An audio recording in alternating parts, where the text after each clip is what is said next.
akuntansi. Nah, jadi evolusi aplikasi akuntansi atau juga evolusi perangkat lunak akuntansi itu historinya ya berkembangnya kapan gitu ya? Ya berkembangnya di era tahun 50 dan tahun 60. Ditandai ya apa ya mega corporation ya. Ditandai dari awalnya ya mega corporation mengawalinya gitu ya berkaitan dengan kebutuhan pemerintahan di sini gitu ya. Dan data ya yang dihandle itu masih bersifat manual ya. Jadi dengan kata lain masih jauh dari yang namanya prinsip cost effectively gitu ya. Jadi prinsip keefektifan biaya masih jauh. Maka dalam hal ini diperlukan ya yang namanya accounting and financial information gitu ya sebagai alat bantu gitu ya yang melakukan yang sifatnya melakukan perulangan ya atau juga berulang-ulang secara alamiah gitu ya, baik itu volumenya gitu ya, maupun juga informasi yang dihasilkannya gitu ya. Maka berkembangnya di sini ditandai berkembangnya ya pemrograman akuntansi gitu ya. Jadi pemrograman akuntansi dikembangkan ya dari komputer besar ya atau juga mainframe komputer gitu ya. Ditandai evolusinya dari IBM ya. Jadi IBM lah pionirnya gitu ya. Dan juga Big Irons gitu ya. Jadi Big Irons ini dan juga IBM sebagai pengembang ya yang namanya mainframe komputer ya, artinya komputer yang sangat besar ya. Jadi boleh dikatakan di situ besarnya sebesar rumah gitu ya. Dan juga berkaitan dengan pemrosesan gitu ya secara tersentralisasi yang dilakukan pada mainframe tersebut. Dan mainframe tersebut juga berkedudukan sebagai server gitu ya yang digunakan oleh banyak user dan juga data yang diproses ya menggunakan pola-polanya batch gitu ya.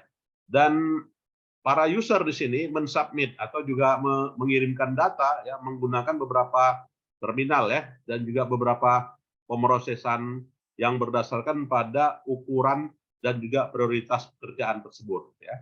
Jadi sifatnya mainframe tersebut menyediakan ya tingkat keamanan yang level tinggi dan juga tingkat keandalan yang level tinggi juga gitu ya. Kemudian itu ada yang namanya mini komputer gitu ya. Jadi mini komputer di sini gitu ya, ini merupakan suatu apa ya, suatu pionir ya yang dikembangkan oleh ya platform yang dikembangkan oleh yang namanya Digital Equipment Corporation gitu ya. Dan kemampuannya gitu ya, ini lebih powerful apa ya masih rendah gitu ya. Dan juga powerfulnya masih kurang gitu ya.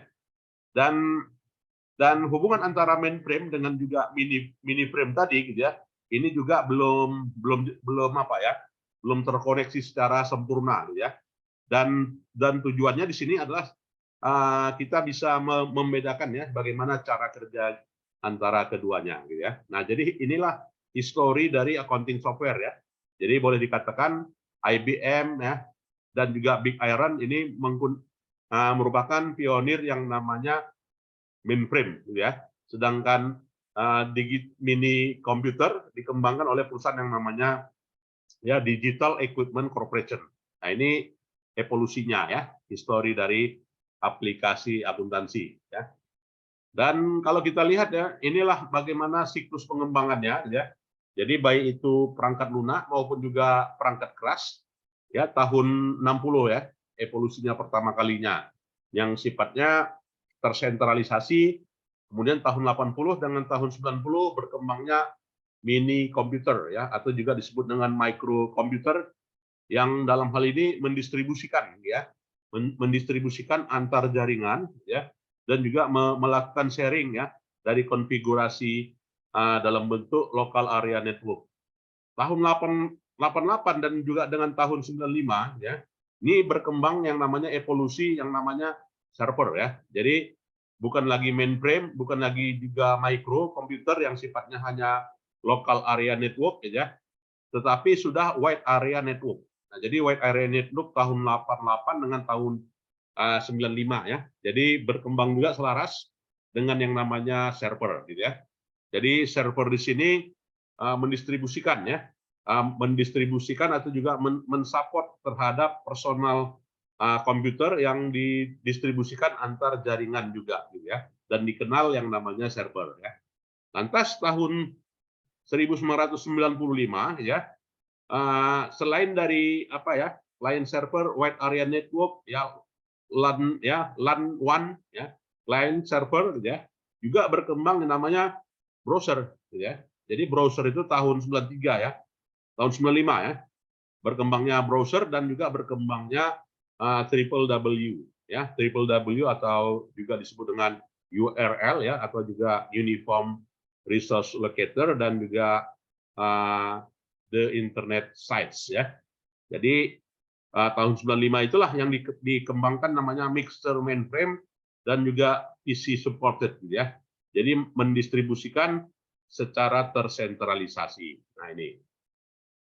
Dan pengembangan aplikasi akuntansi, ya, boleh dikatakan tadi, ya, adanya keterpaduan, ya, antara mainframe dengan juga mini komputer. Ya, jadi dua kombinasi itulah yang merupakan evolusi pengembangan dari aplikasi akuntansi, gitu ya. Di mana tipe keduanya, gitu ya, ini merupakan sifatnya adalah bahasa pemrograman, gitu ya, atau digerakkan oleh bahasa pemrograman yang namanya COBOL, ya. Ya, COBOL, assembler, gitu ya, kemudian juga Fortran, ya, dan juga RPG, gitu ya. Walaupun sekarang ini misalnya berkembang, ya, Visual Basic, gitu, atau juga yang bersifat online, gitu ya, data server online, gitu ya. Nah, jadi bukan lagi COBOL, assembler, Fortran, atau juga RPG. Dan data disimpan, ya, berdasarkan pada file tipe plat, gitu ya, dan dengan format yang tetap, dan juga diindeksisasi secara terstruktur, ya. Kemudian juga berkembang, ya, dalam hal ini database, ya. Jadi database yang tipenya adalah tipe hierarki, ya, di mana paket-paket aplikasi akuntansi dikembangkan, ya, oleh para programmer dalam perusahaan, ya, dalam memecahkan kasus-kasus khusus, gitu ya. Dan perkembangan paket-paket aplikasi akuntansi tersebut, ya, mengadaptasi pada perkembangan keinginan pasar, gitu ya. Jadi programmer itu membaca kebutuhan dari pasar itu sendiri. Pasar itu siapa? Pasar itu adalah perusahaan, ya.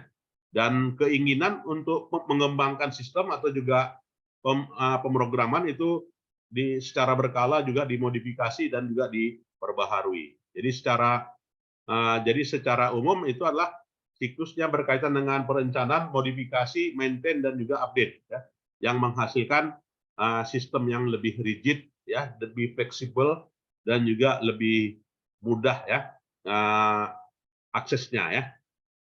Dan sistem itu juga, gitu ya, itu berjalan, ya, dalam digunakan oleh praktik pada dunia bisnis dan juga pemerintahan, ya, dan inilah yang disebut dengan legacy system, gitu ya.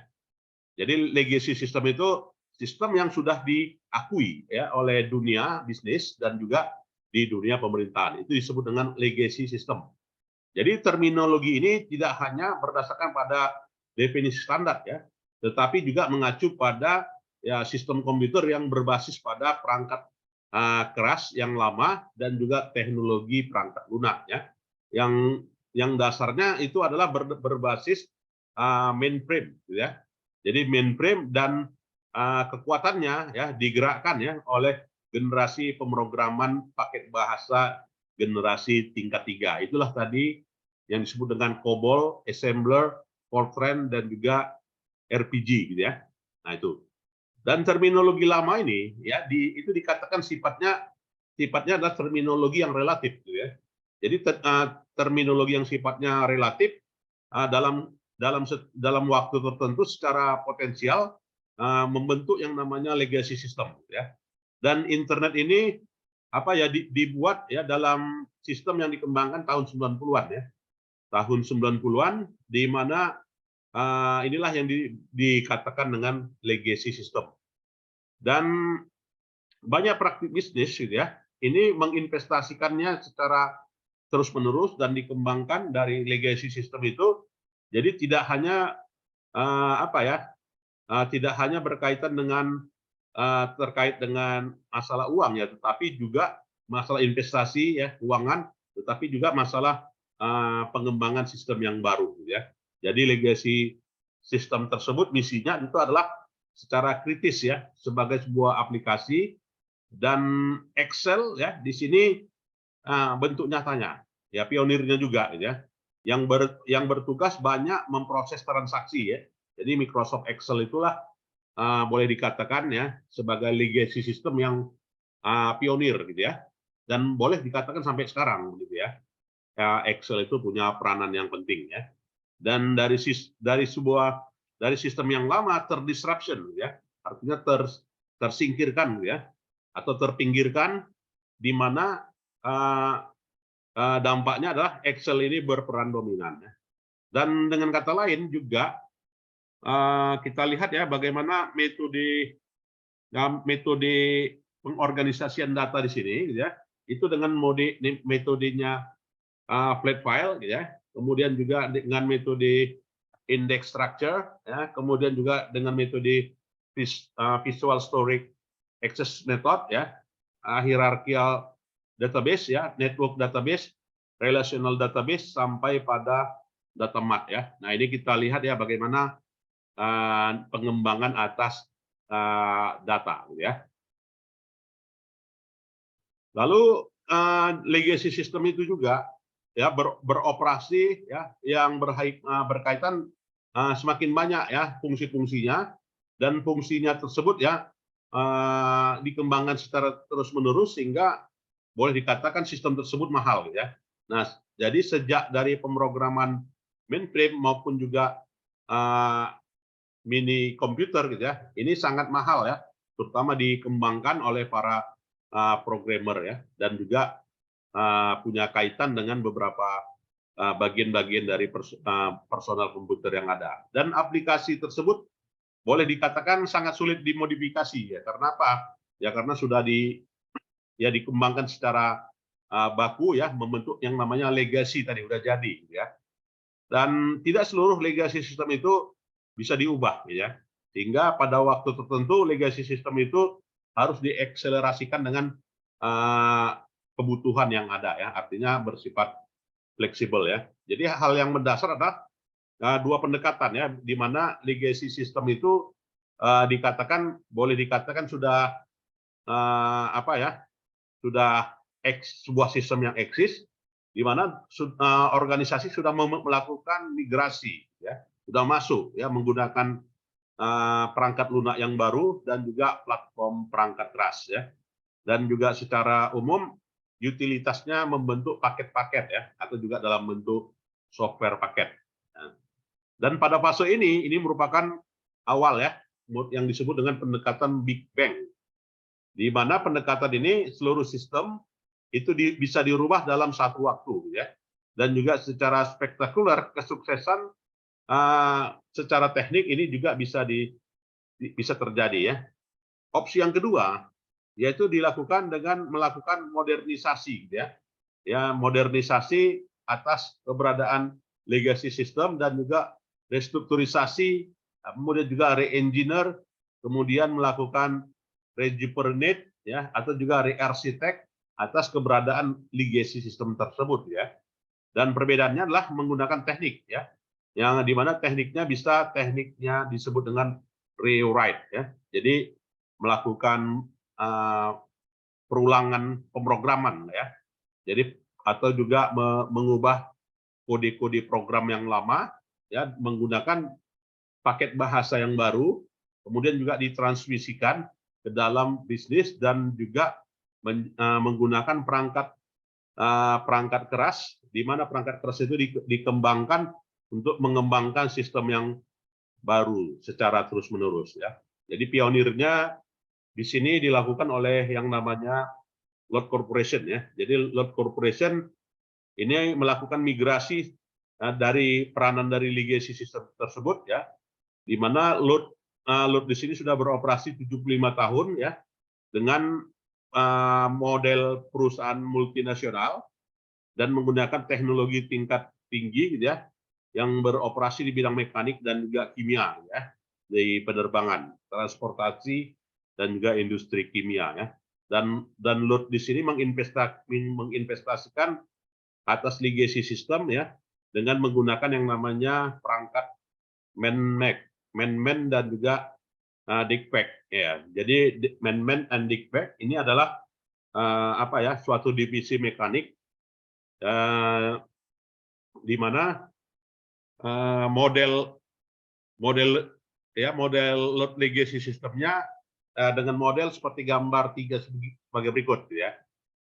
Nah, jadi di sini menggunakan perangkat berbasis penganggaran berbasis web ya, di mana penganggaran berbasis web itu mengembangkan ya program suplemen ya, dan juga mengembangkan ya legacy system yang dalam hal ini untuk mengolah atau juga mengoperasikan dari divisi mekanik dan juga divisi kimia tersebut ya. Jadi ditandai adanya konsolidasi sistem buku besar ya, yang dalam hal ini membentuk Hyperson Enterprise System ya.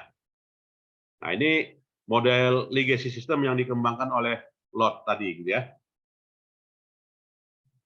Dan juga LUT mengembangkan ya, memodernisasi legacy system tersebut, di mana legacy system tersebut dengan meningkatkan kapabilitas, di antaranya bersifat paperless payable gitu ya. Jadi menggunakan minim kertas gitu ya. Jadi produk-produk divisi ini melakukan pemrograman ya dengan paket bahasa yang namanya paket bahasa pemrograman Fortran gitu ya. Jadi paket bahasa pemrograman Fortran itu membuat laporan dan juga membuat menu pembelian ya, di mana interaksinya dalam sistem itu LUT ya dalam hal ini menginvestasikan 100.000 US ya. Kemudian juga apa ya, mengelola data supplier ya. Jadi dalam pengelolaan data supplier itu adalah program tambahan ya, program tambahan yang berkaitan dengan menu supplier yang dikelola divisi mekanik tersebut ya ke dalam database, dan membedakannya dan digunakan ya untuk menentukan kebutuhan bahan mentah yang bisa mengakses permasalahan problem kualitas dan juga sistem informasi pembayaran. Kemudian LUT juga mengembangkan yang namanya otomatisasi posting ya, otomatisasi posting atas apa ya, beberapa beban, yaitu travel expense and procurement expense ya. Jadi program tambahan atau disebut dengan add-on ya, add-on program secara periodik itu memposting ya atau memindahkan data travel and procurement expense ya ke dalam legacy sistemnya. Nah, jadi semakin terpadu lah ya dikatakan legacy system itu. Kemudian juga LUT mengembangkan pertukaran data elektronik ya, terutama pertukaran elektronik kepada pelanggan, di mana data ya pada legacy system itu sudah terstruktur dan juga harus dilakukan restrukturisasi atas pelaporan data secara elektronik itu kepada pelanggan ya. Kemudian juga LUT mengembangkan yang namanya AutoFox gitu ya. Jadi AutoFox di sini pemrograman yang berisi berkaitan dengan database legacy ya, dan juga secara otomatisasi ya mengembangkan informasi pengiriman kepada pelanggan. Nah, ini menu-menu yang disempurnakan oleh LUT ya. Silakan kalau ada kita diskusi.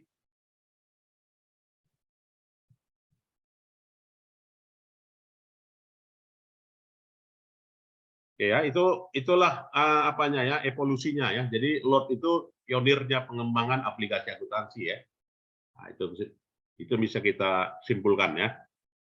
Ya, kemudian juga yang berkaitan dengan sistem laporan keuangan ya, atau disebut dengan general ledger.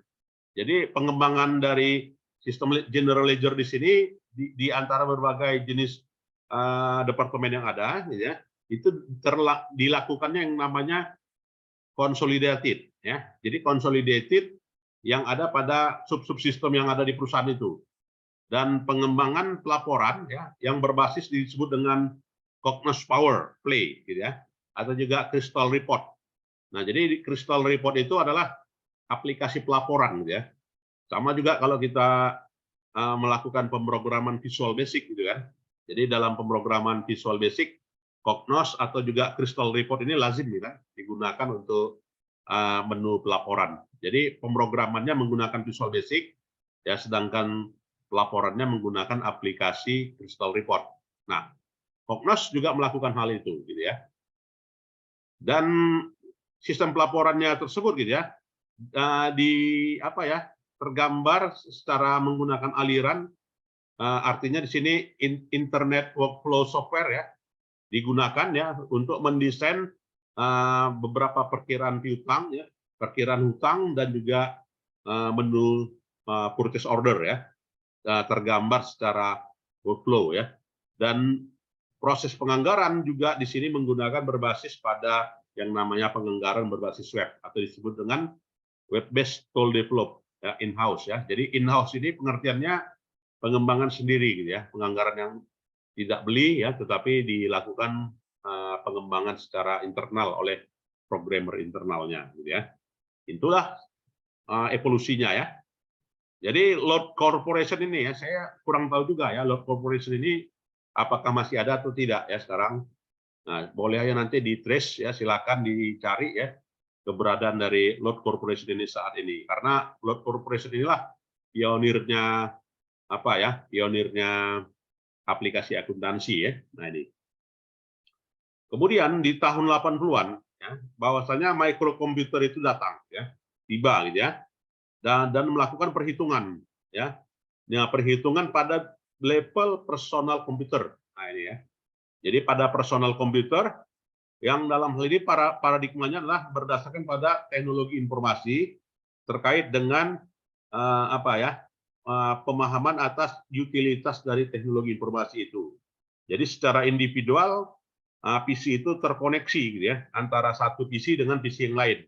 Dan awalnya ya menggunakan model jaringan LAN, di mana LAN ini mengkonfigurasi secara geografik dan juga dalam satu gedung ya, in building atau dalam satu kampus atau dalam satu kantor pusat perusahaan atau juga corporate headquarter. Dan model LAN ini berbasis pada Novell ya, Novell Network, gitu ya, IBM Network dan juga Microsoft LAN Manager, dan menggunakan arsitektur sharing ya, dan secara umum ya kekuatan yang berdasarkan pada hal itu ya didasarkan pada kekuatan pada server ya. Jadi penggeraknya adalah server itu sendiri ya. Nah itu. Nah itulah perkembangannya ya. Lalu kita lihat ya di sini di tahun 1985 yang memang sebenarnya sudah lahir yang namanya Simply Accounting ya. Di mana Simply Accounting di sini masih menggunakan floppy disk ya. Mungkin tahun 95 pernah ingat ya yang namanya ada floppy disk 5 cm gitu ya, floppy disk 2,5 cm gitu ya. Nah, jadi floppy disk di sini itulah bisa di-run ya, bisa dijalankan aplikasi yang namanya Simply Accounting ya. Kalau sekarang kan udah hilang ya yang namanya floppy disk ini ya. Dan juga ruang hard disk-nya ya. Ruang hard disk yang dalam hal ini disediakan was expensive gitu ya. Jadi sangat mahal dan juga mengelola data ya. Juga sangat mahal ya. Dan hanya di mana ada 1.000 US dollar dalam satuan ukuran megabyte ya. Tahun 85 itu. Jadi di sini banyak bisnis ya sangat apa ya? Sangat khawatir atas hal itu. Dan paket bahasanya menggunakan paket bahasa yang sederhana, yaitu masih Basic, Pascal, the best 2 gitu ya. Dan juga menggunakan sistem operasinya under DOS gitu ya, atau disk operating system gitu ya. Lalu Apple dan juga beberapa pemrograman microprosesor ini juga menggunakan PC, di mana DOS itu juga berperan besar dalam pengoperasiannya ya. Jadi DOS itu bisa menggantikan kedudukan dari Windows ya. Nah, sekarang ini DOS ini juga masih dominan ya digunakan sebagai sistem operasi gitu ya. Dan Windows gitu ya, ini bisa apa ya, dapat digerakkan dengan GUI gitu ya, atau menggunakan interface yang namanya GUI di sini, di mana menggunakan basisnya Windows yang dalam hal ini meningkatkan kapabilitas jaringan ya. Jadi GUI di sini sebagai bentuk aplikasi akuntansi yang bentuknya nyata gitu ya. Kemudian masih ingat nggak yang namanya apa ya? What you see is what you get ya, atau juga WYSIWYG gitu ya. Nah, ini saya tahun 95 udah pernah juga nih belajar WYSIWYG gitu ya. Ya, waktu itu kami sekolah di MAN 1 Medan gitu ya. Nah, itu ada bantuan UNDP ya. UNDP tahun 93, 94, 95 gitu ya. Nah, ini saya belajar ini yang namanya WYSIWYG ya. Jadi WYSIWYG itu adalah sebagai GUI interface gitu ya, yang menunjukkan navigasi dari lingkungan akuntansi itu sendiri, di mana fitur-fiturnya berkaitan dengan melakukan duplikasi dokumen ya, paper dokumen. Jadi WYSIWYG itu kalau sekarang itu dikatakan dengan apa ya? WYSIWYG itu boleh dikatakan dengan the best three ya. Jadi sebelum lahirnya the best three ya, WYSIWYG ini populer gitu ya. WYSIWYG ini populer gitu ya. Tapi sekarang udah hilang ya. Udah hilang, dan juga Microsoft the best juga hilang gitu ya. Udah banyak digantikan ya. Nah, itulah ya. Jadi dengan kata lain, ya secara internal control gitu ya, mengembangkan dalam dengan model sistem WYSIWYG itu gitu ya. Ini apa ya? Sangat banyak tantangannya. Ya, jadi lingkungan Windows di sini memfasilitasi dan juga melakukan ekstraksi atas data, ya, kemudian juga menganalisa dan juga mempresentasikan beberapa fungsi-fungsi yang ada ya. Jadi secara dinamis gitu ya. Apa ya? Kaitan antara ya sistem operasi Windows itu gitu ya, ini yang berbeda ya antara satu dengan yang lainnya ya. Nah, itu kita lihat evolusinya.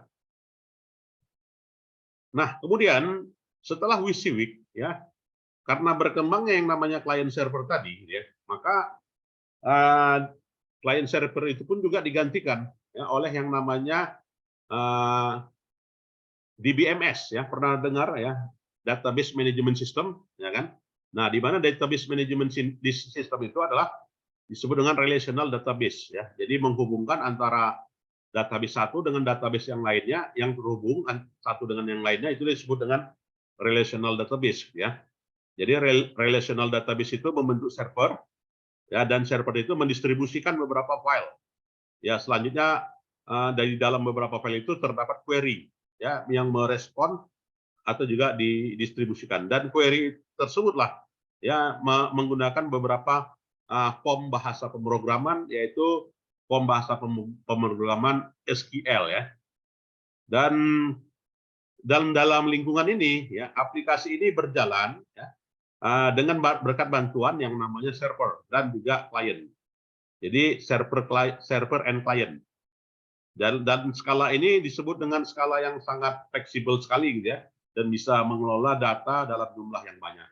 Nah, kira-kira itu evolusinya ya. Jadi cukup panjang juga ini. Nah, bicara client server tadi, arsitekturnya ya. Nah, bersifat yang presentation layer.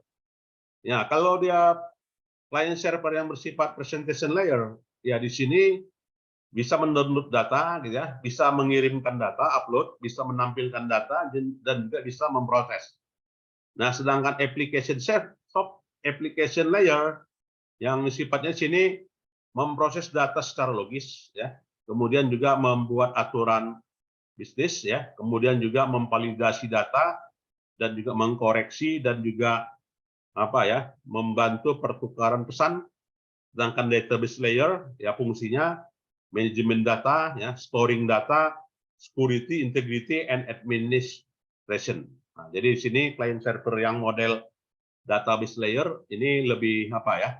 Lebih banyak ya, lebih banyak fungsinya dibanding presentation layer and application layer. Nah, jadi kedudukannya bisa apa ya? Managing data udah ya. Managing data, storing, security, integrity, and administration. Termasuk di dalamnya adalah retrieval and correction. Oke ya. Dan ini kita lihat ya bagaimana perbedaan konfigurasi antara client server yang bersifat 2-tier ya, 3-tier and N-tier. Nah, jadi 2-tier and dalam hal ini ya database yang terlisensi yang menggunakan 50 user, maka aplikasi ini yang melakukan submit ya kira-kira lebih kurang 50. Dan secara arsitektur ya dan juga dalam skala perbandingan disebut dengan two-tier arsitektur. Jadi two-tier arsitektur di sini ya kemampuannya adalah dapat meningkatkan kompleksitas sistem, dan N-tier arsitektur di sini adalah sebagai apa ya yang lebih baik dari one server ya, yang dalam hal ini bisa memproses atau juga bisa berjalan dalam menggunakan beberapa aplikasi yang berbeda dan server yang berbeda. Jadi tergambar sebagai berikut ya, bahwasanya N-tier di sini gitu ya, database layer-nya lebih lengkap dibanding 2-tier dan juga 3-tier. Kenapa demikian ya?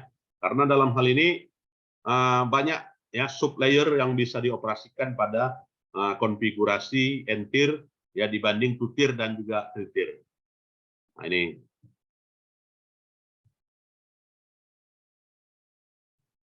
Oke ya. Dan peranan dari browser server ya, and client server arsitektur dalam pertukaran data ya. Nah, di mana kita ketahui bahwasanya database administrator ya model client server di sini gitu ya. Ini antara application server dengan database server gitu ya, itu dikelola oleh database administrator yang dalam hal ini dioperasikan oleh client 1, client 2, and client 3. Nah, sedangkan browser server arsitektur ya itu antara database administrator ya terpisah ya dengan web administrator ya, di mana web administrator itu mengelola web server, sedangkan database administrator mengolah application server and database server ya sebelum berhubungan dengan klien ya, di mana klien itu tidak berhubungan dengan application server ya, tetapi melalui web server ya. Nah, ini bedanya antara browser server dengan client server. Jadi paradigmanya di sini terjadi ya, inilah yang namanya internet sekarang ya. Web server itu itulah internet ya, sedangkan yang di atas client server itu belum internet. Nah, ini bedanya ya. Artinya offline ya, sedangkan ini online ya. Nah, jadi timbullah yang namanya triple W. Nah, jadi triple W itulah internet ya, yang kepanjangannya adalah international network ya. Jadi fungsi-fungsi dari aplikasi akuntansi terus dikembangkan ya, dan juga mengakomodir kemampuan namanya transaksi e-commerce ya. Dan peranan dari browser server ya bisa membantu hal itu. Ya bisa membantu mengembang atau juga berkat dari yang namanya triple W tadi gitu ya. Nah, itulah. Dan browser server di sini gitu ya, ini mengembangkan beberapa banyak fitur-fitur e-commerce ya. Jadi fitur-fitur e-commerce tersebutlah bisa melakukan pelayanan secara 24 jam ya, dalam 1 minggu, bisa diakses kapan saja ya. Nah, 24/7 ya akses, di mana pelanggan dan juga supplier ya itu dapat apabila sudah terotorisasi bisa melakukan log-on ya, log-on kepada jaringan perusahaan dan juga layanan perusahaan ya. Dan rantai nilai, demand chain, and juga supply chain ini secara perpetual ya, bisa terkoneksi ya, dan juga terkomunikasi secara real time ya, kapan saja. Begitu juga pegawai ya, employee bisa mengakses database perusahaan ya untuk informasi ya di dalam laporan bulletin tertentu dan juga bisa masuk ya, bisa menelusuri dalam berbagai daftar yang ada ya. Lah inilah yang disebut dengan lahirnya SAP gitu ya. Jadi aplikasi SAP R3 ya didesain ya berdasarkan pada client server environment yang bisa menggunakan client server and browser sekaligus ya. Jadi dua-duanya. Nah, jadi SAP ini adalah bentuk nyata dari ERP gitu ya, atau disebut dengan Enterprise Resource Planning gitu ya. Jadi apabila 5 subsistem siang gitu ya, terhubung satu sama lain gitu ya, dan apa ya bisa melakukan pertukaran data dengan ya browser server and juga client server, itulah disebut dengan ERP. Aplikasinya namanya SAP gitu ya. Dan ERP di sini ya pertama kalinya dikembangkan ya tahun 90-an ya oleh Gartner Group.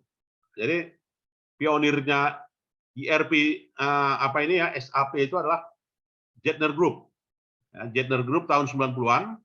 Nah, di mana ERP di sini adalah sebuah aplikasi ya yang menghubungkan ya antara fungsi-fungsi sistem yang ada di dalam akuntansi. Itu tadi yaitu revenue cycle, expenditure cycle, production cycle, general ledger and reporting cycle, and financial cycle atau human resource cycle. Itulah yang namanya ERP kan gitu. Dan bentuk-bentuknya bisa berupa bidang accounting, keuangan, production, ya kan, human resource, sales and distribution. Ya dalam terminologi literatur ya itu menurut Wilkinson gitu ya atau juga menurutnya Bodnar ya atau juga menurutnya Romney and Steinbach. Nah, kelima fungsi yang saya sebutkan tadi. Jadi bahasa lainnya adalah menyatukan secara tradisional fungsi akuntansi, fungsi keuangan, fungsi produksi, fungsi sumber daya manusia, dan juga fungsi penjualan dan distribusi. Ya. Jadi ERP system itu esensinya adalah mengintegrasikan seluruh departemen dan seluruh fungsi yang ada antar organisasi yang ada di dalam organisasi dan secara terkoneksi yang membentuk paket aplikasi. Jadi ERP system itu adalah penggunaan dari RDBMS tadi gitu ya atau disebut dengan database management system dan mengelola data secara banyak dan tersimpan gitu ya dalam jumlah banyak yang dalam hal ini basisnya adalah basis client server. Nah, kira-kira demikian. Nah, ini kalau kita lihat ya bagaimana arsitektur dari SAP itu bekerja. Nah, jadi SAP itu bekerja di mana data kan gitu kan. Data yang dikatakan dengan database itu aplikasinya di BMS tadi gitu ya. Jadi dalam aplikasi di BMS tadi ya bisa apa ya? Bisa diakses ya apabila via application server. Jadi application server lanjut ke web enabling ya. Jadi hubungannya adalah ke browser access ya. Jadi inilah dikatakan dengan akses secara online ya. Jadi online itu dikatakan adalah internet transaction server dan application server. Jadi terkoneksi yang disebut dengan presentation, web enabling, application, and database. Nah, ini modelnya ya. Ya, kalau mau diteliti ini pun juga terbuka peluangnya untuk meneliti hal ini. Untuk disertasi ya.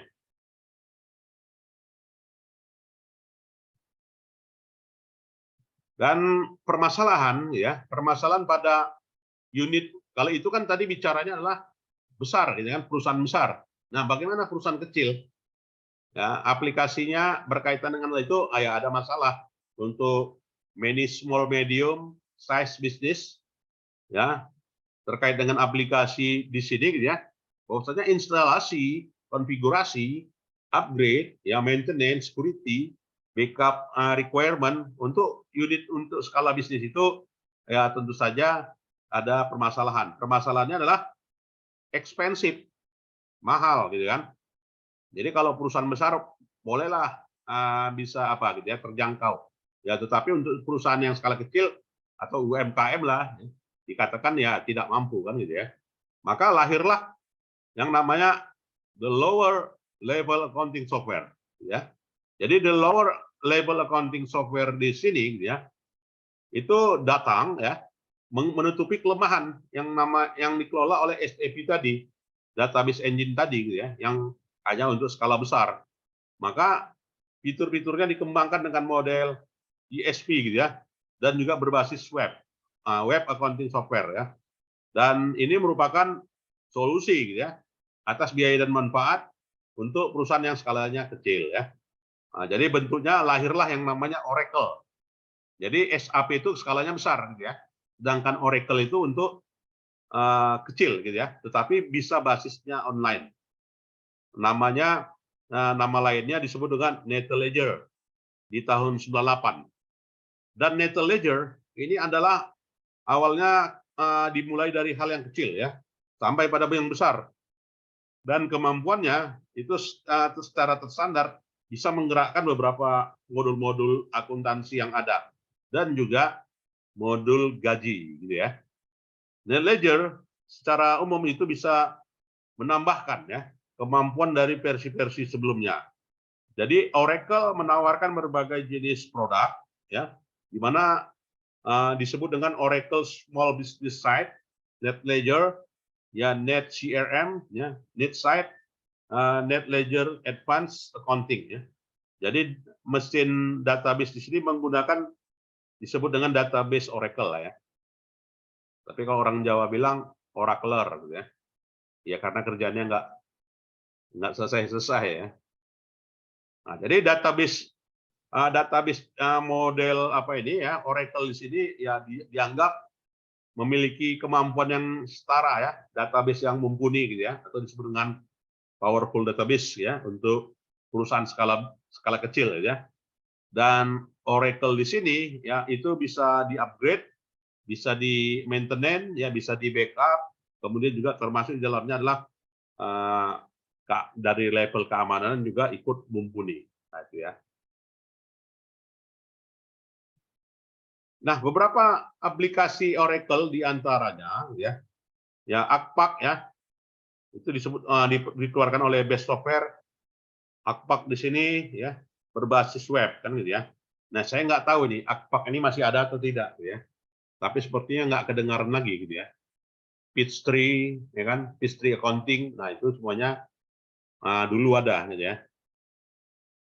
Dan perkembangan pada saat generasi sekarang ini, gitu ya, terutama standalone komputer, gitu ya. Ya banyak varian, ya, banyak varian dan juga banyak server. Dan browser server, arsitektur server di sini ditulis dengan menggunakan sistem operasi tertentu pada jaringan tertentu, gitu ya. Nah, ini. Oke, ya. Kemudian kita lihat, ya, bahwasanya sistem operasi yang dominan itu pada awalnya digunakan yang namanya Windows NT, gitu ya. Jadi sebelum ada Windows 95, gitu kan, atau juga kemarin Windows 7, Windows 10, kan sekarang udah Windows 12, ya. Nah, jadi evolusinya, ya, secara terus-menerus, gitu ya, didukung oleh sistem operasi yang mumpuni dan juga bisa dioperasikan, ya, pada sistem operasi Linux yang dikembangkan menggunakan platform open source, ya, atau menggunakan Unix.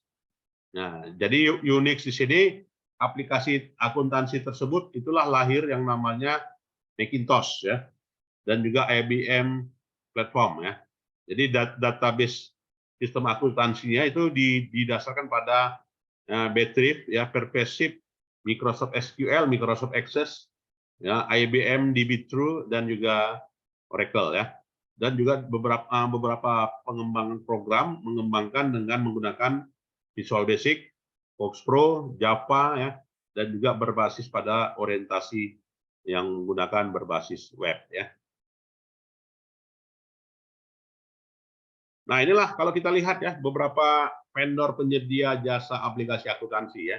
Dari level yang kecil sampai dengan level yang besar ini.